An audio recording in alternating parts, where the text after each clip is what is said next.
Hello and welcome back to coverage here at Grand Prix Atlanta. I'm Marshall Sutcliffe in the booth with TBS, the Ben Sec himself, and we are underway in round number 15, and this is a sweet one.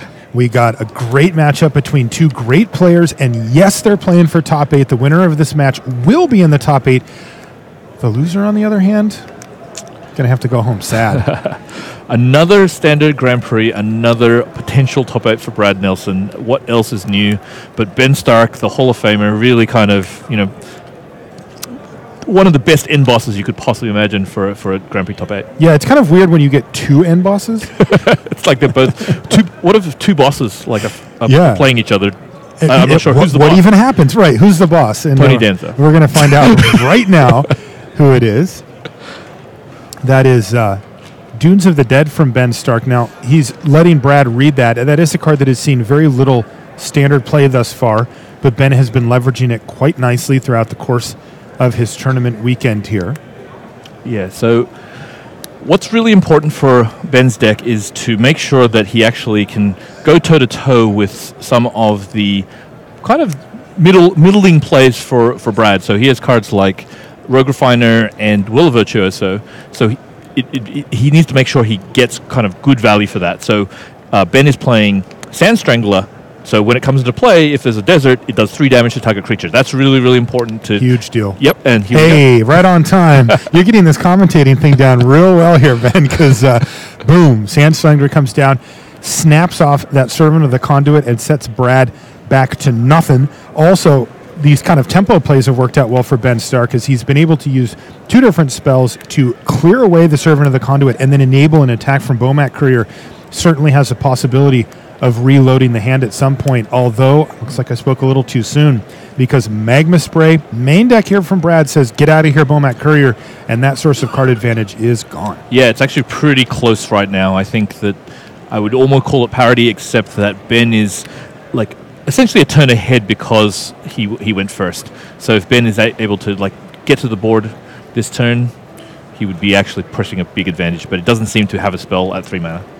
Yeah, he's at least not yet. It's interesting because he did not play a land this turn, so we know he's got action in his hand, but all he did was kill the 3rd Servant of the Conduit. This is a Servant of the Conduit is not safe zone here for Brad Nelson, as they have just been summarily destroyed. But still, Ben, with the pressure from the 3/3 Sand Strangler, is the one who's ahead. But as you said, not a lot, mainly based on the fact that he went first. And once again, we see more spells here.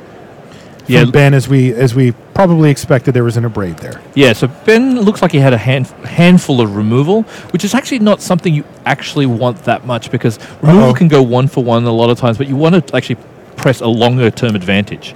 And you can see, and I'm sure that Brad Nelson would have suspected this, there was a subtle play there on end step. Ben used Shock to kill a Thopter, and you're kind of going, wow, is that really worth it?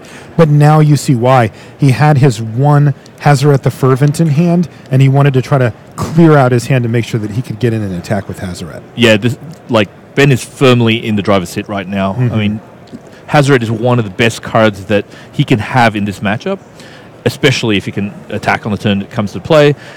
Brad really doesn't have that many ways of getting rid of that Hazaret. He has 3 confiscation coups available to him, but right now he does not have a 2nd blue or even a 5th land.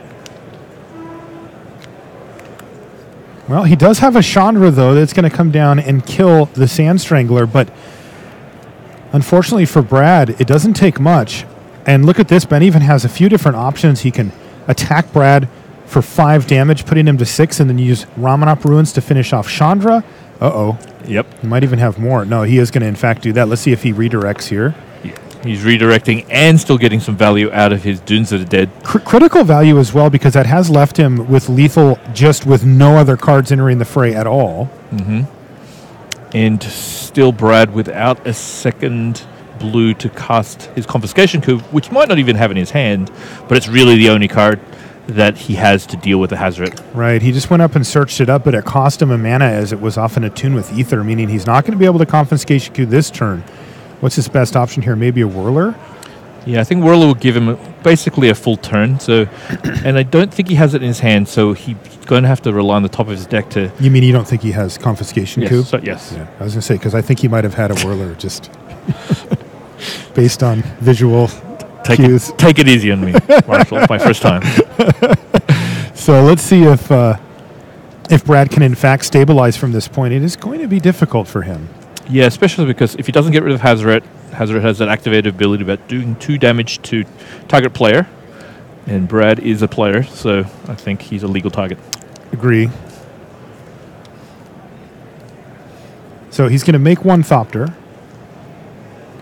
and attempt a chump block here. Yeah, I think the problem that Brad is going to have is Ben's definitely going to do 2 damage to him, like unless that card in his hand is like very relevant. So that means Brad is on 4. Ben also has a Ramunap Ruins, so he gets him to 2. So either he only needs to draw 2 damage or another desert. So it's going to be really tough for Brad to really claw back on this one. Right. Even if he can stabilize the board, he's still dead to these sort of passive damage effects. And Ben's at 20. It's not like Brad can just come up with some super clock. Mm-hmm.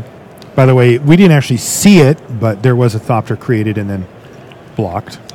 Yeah, a lot of times players basically just say what they're going to do because it's easier for them. Yeah, it takes a bit less time. Yeah. Time is really important in tournament Magic. It's just when they're on camera, it's like we can piece it together, but having a visual is nice for. It's true. We'll write them a little note and make sure for the next time they show what they're doing. Brad's attacking with Whirler Virtuoso here. Smart attack, because he knows that really the Whirler Virtuoso, not doing a lot on the draw. Also, he needs to start doing damage. Was that a shock? No, he just discarded it. He just discarded it to do 2. Okay, Yep. Either way, it was a shock, I suppose. Yeah. And Brad's down to 4. Now it's basically... It's just over, Yeah, right? it's over, because he doesn't even need to attack now. No. Even a Confiscation Coup that comes off the top of the deck will... Yeah. It'll be too late because he can throw the last card to his hand, from his hand and then use the Ruins to finish him off. That's right. So Ben Stark with a convincing Game 1 victory. His deck has been changed around a bit to be a little slower, a little more controlling. If you called it mono-red control, you wouldn't be super far off, though it does have some very not controlling cards in it. But yeah, and he picks up Game 1 off of a fairly quick draw for the deck. What about over here? We got Corey Baumeister sitting at 12-2. He's about to play against Zirui, and they're both at 12-2, so that we have another clean winning in here. Yeah, absolutely. And this is obviously yet another kind of classic matchup. Temur Energy versus Ramunap Red. Zirui probably playing a version more traditional. Probably has 4 Hazarets and probably a lot of the haste creatures. But it looks like Corey's at 4 and in imminent danger of dying, especially with all the haste creatures. Yeah, it looks like the brothers Baumeister / Nelson suffered a similar fate here in Game 1. And if they're going to find themselves together in the top 8, which happens wildly frequently given how unlikely it is to actually happen, they are going to have to win back-to-back games each. This pair of them, it's absolutely insane. I've really never seen anything like it. Look at Corey. He's like, that's not how we drew it out, brother. It really is kind of amazing because not only are they brothers, but they are nearly always play the same 74 or 75 cards. And one, they like each other too, but they're both dominant in standard. Yeah. It's really peculiar that both of them just have the same skill set. I mean, it probably makes sense, right? Like they've probably just battled against each other so much and talked so much and worked through so many thought processes and ways to approach these things that at some point they were going to kind of melt. Even though Brad has the more successful resume, Brad himself has said that Corey might be actually a better player on the board, and Corey really just hasn't concentrated on playing Magic as long as Brad has. Yeah, Corey was a little bit more off and on for quite a while, but ever since he won a GP, put up a bunch of good finishes with Brad, he's really been dialed in, and I mean, he's proven himself. You know, he is well on his way to becoming a a staple. Yeah, and one thing I love about these guys is they have such a good attitude about playing tournament Magic. I mean, they're so great. They're just like really, really friendly to talk to.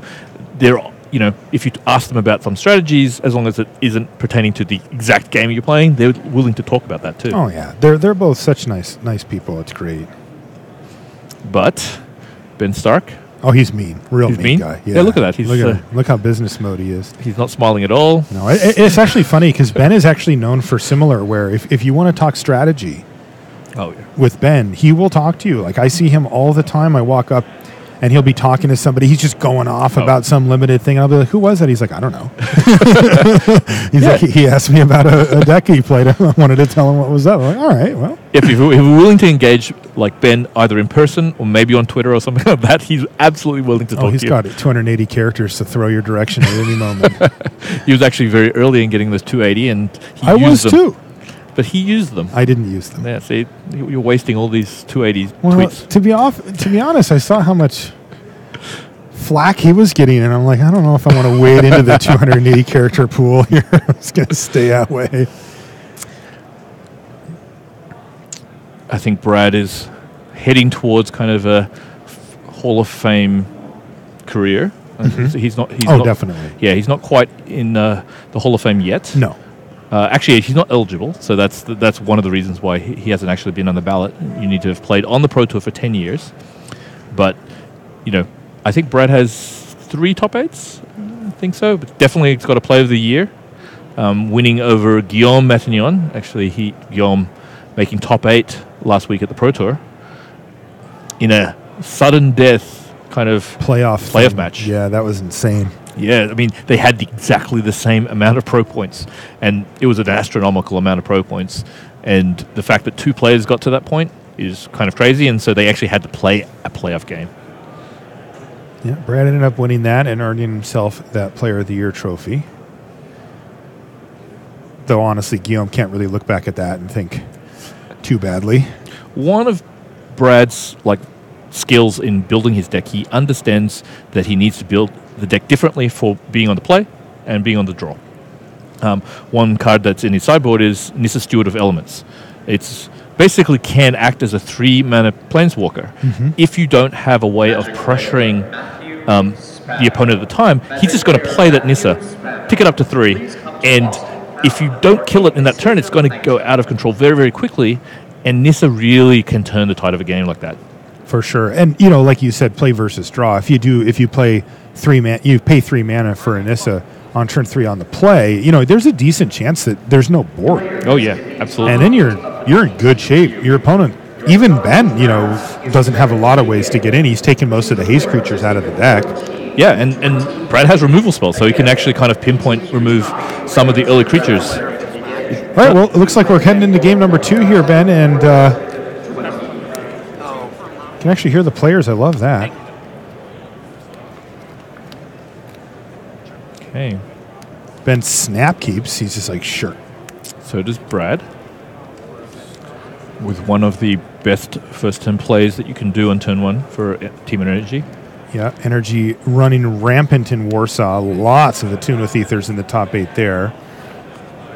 Yeah, but a few kind of interesting decks being successful in Warsaw and Shanghai. Shanghai having a Thopter deck doing really well. And in Warsaw, there was actually a blue-green Pummeler deck, which showed its face at the Pro Tour, but didn't actually do that well. Yeah. But it made top 8. Pretty good play here from Ben Stark, though. He actually has a Braid to kill the Longtusk Cub.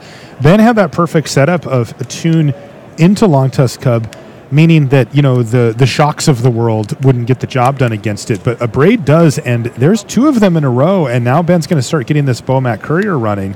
He's already got a card under it, and kind of applying some pressure. Now, 1 per turn, not a ton as far as life total goes, but every card that goes underneath that Courier gets scarier and scarier.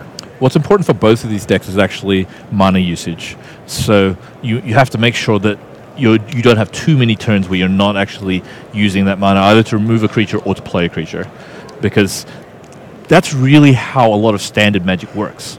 It's all about pushing a threat and then also kind of trading up in mana either with your creatures or your removal.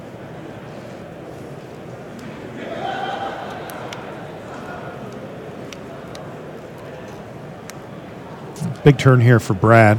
Yeah, he has a 4th land, so it's not thinking about what he should be doing in that way. But his only blue source is Aether Hub, and energy is usually pretty valuable. This is going to be another Long Tusk Cub, but he has left up 2 mana. I'm sure Ben will be thinking about cards like Harness Lightning here. Yeah, I mean, if he has Sand Strangler here, Brad does not have enough energy, at least right now, to kill it. But actually, he could play a Harness Lightning, and he only needs to use 1 on the Baumeister Courier. Yeah. And then, and interestingly, Ben, while he could have the option to sacrifice the Baumeister Courier in response if he had mana up, will not have that. Additionally, Ben has something like 4 or 5 cards in hand and wouldn't want to do that anyway. And you can see that Ben's just not going to play that game. He's just going to pass the turn back to Brad. So that mana efficiency thing for Brad falls a little short. He only used 2 mana of the 4 that he had, but he does get to untap with a Long Tusk Cub here. yeah, but Ben didn't use any of his 4 on his turn too. So, I wouldn't say that. or maybe we don't know yet. Yeah, that's what I'm saying. Wait till the end of Brad's turn before we drop the hammer on that little verdict. Yeah, I think they're both playing kind of a cat and mouse game. Because, I agree. Because Ben obviously knows that Brad intentionally left 2 mana up. So was representing a Harness Lightning, possibly an Abrade, but more likely a Harness Lightning. So if he actually went with Sand Strangler, as we said before, he'd be able to cast a Harness Lightning on the Baumeister Courier. Ben would have tapped out, not had red mana to sack to Courier. So the energy would have been gained by Brad, and then Brad could have made the Long Tusk Cub a 4/4 because he got energy from the Harness Lightning. So I think they're both very, very aware of what is capable from each other's decks.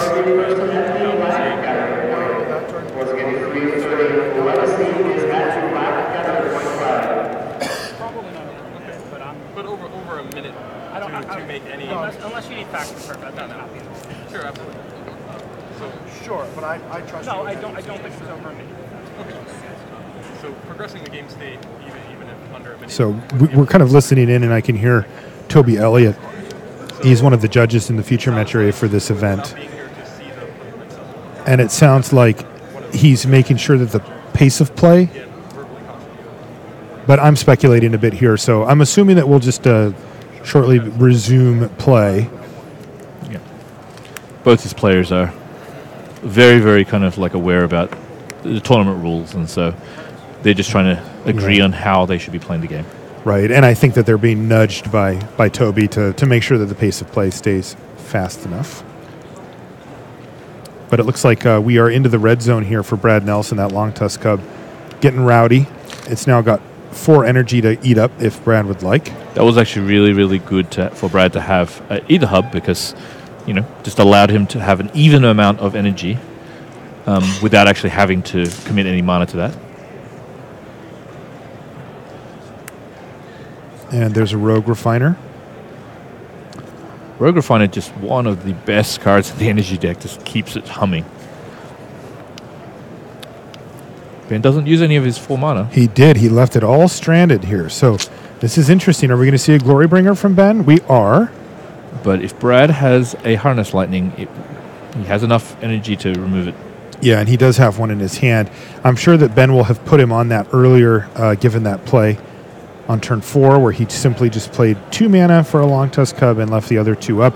Ben ended up not giving him a reasonable target for a Harness Lightning, so it's still likely that Brad has one in his hand here. Yeah, Brad and actually that's exactly the case. Brad actually has 2, so okay. That's and Ben basically knew. Yeah, I mean, he put him on it. Yeah, but he's not going to be able to get rid of that Harness Lightning out of his hand, if he doesn't actually have a threat that's worth lightning.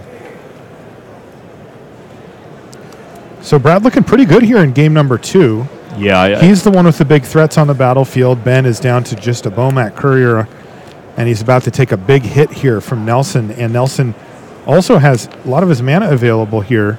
Oh yeah, that should just about do it there. Ben is going to have an incredibly difficult time coming back from this. Yeah, and he moves his Long Tusk Cub to 7/7. Woof!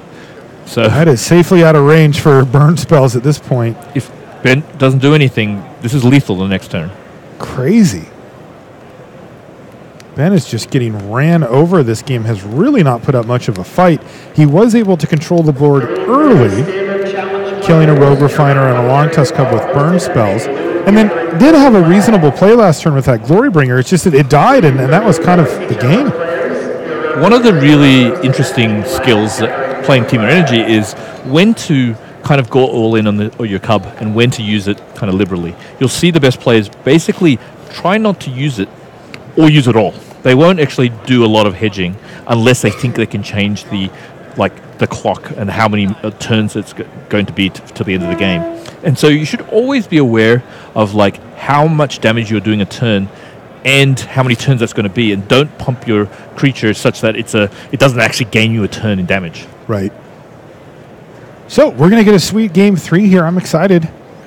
These are two of the best players in the room, and they are playing for top 8 here in Atlanta. If you're just joining us, we're happy to have you along. Welcome.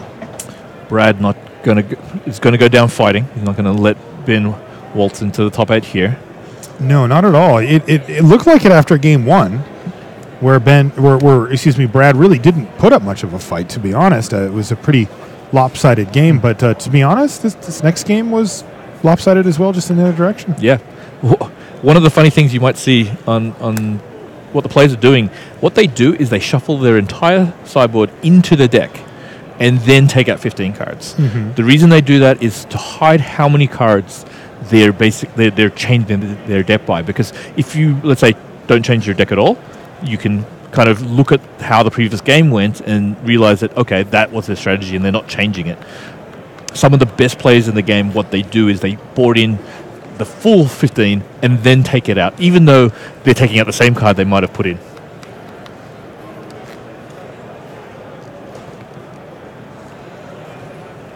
Of course, the sideboard's very critical in matchups such as these. Ben Stark, he does give up something as far as sideboard options go. When you look at a deck like what Brad's playing, he's on Temur. That's 3 different colors he can choose from for sideboard options. Ben only has 1. It's pretty limiting. It's true. He's like, I sure would like to get rid of an enchantment. Nope.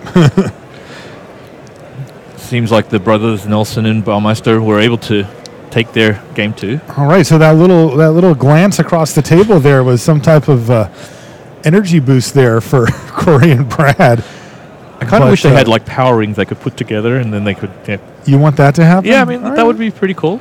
All right, maybe they do it, in private, but that's how they get their power. Okay, it's a theory. It's a working theory. I can't really explain why they're great, so I've got to come up with wacky versions of it. This is starting to look not so great for Corey, though. This play does help even things up here. He's got Harness Lightning to kill Karizev, and Zirui has missed a land drop while only playing a Harsh Mentor. Really, really important because, some of the best threats that Red has are 3 and 4 mana. Yeah, this is a huge turn. If Corey can get rid of the Harsh Mentor and play a 2-drop or just slam a 3 of consequence here, he can really start pulling ahead of Zhou. Yeah, and this is really going to be bad for Zhou because Corey all of a sudden finds himself significantly ahead in most metrics. Yeah. Okay, well, a Braid to get rid of the Rogue Refiner means that Corey's going to drop down 2 life here. But one of the kind of the hidden things that happens when you're a little bit like mana light is you can't get cards out of your hand, and Hazoret, you need 1 or 0 cards in your hand to attack, and so a lot of times you might get the 4 mana, but you actually have too many cards in hand because you haven't been able to play out your cards.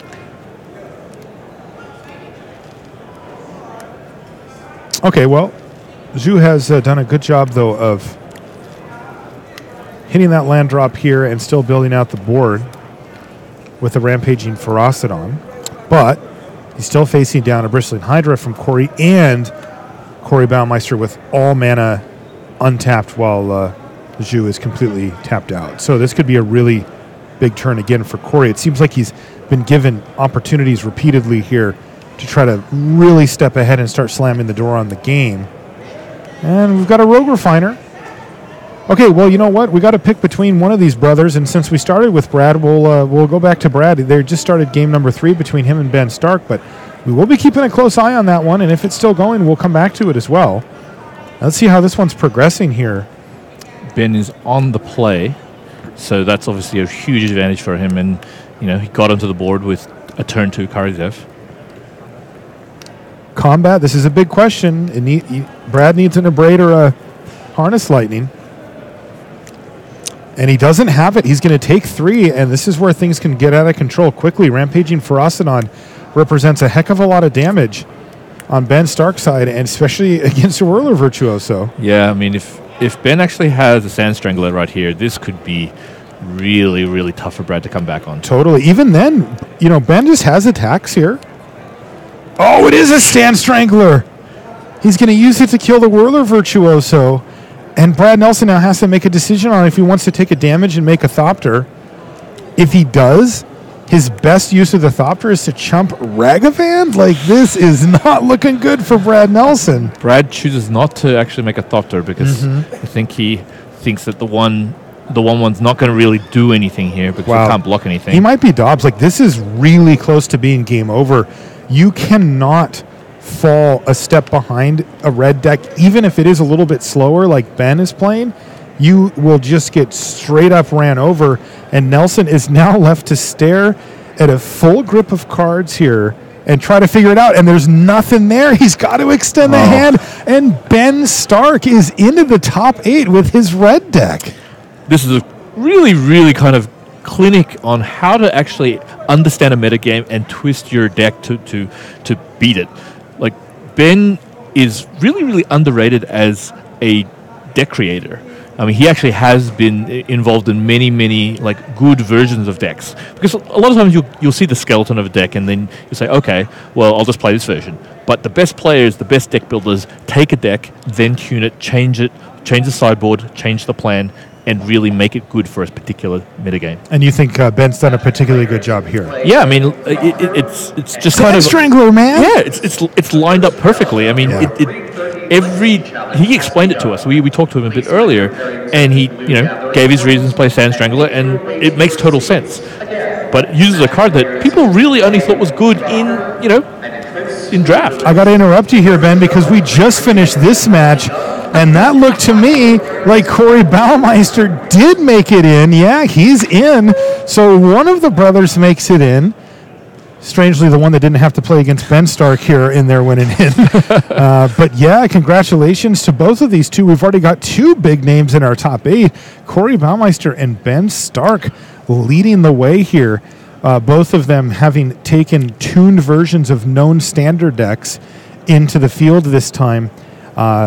Both also tuned versions of very well-known standard decks, Temur and Mono Red, but it looks like it's going to be Corey and Ben, as we know, at least at this time, advancing. So we've got a short break for you lined up, but when we come back, we'll have more magic as we work our way up to the top 8 here in Atlanta. Don't go anywhere.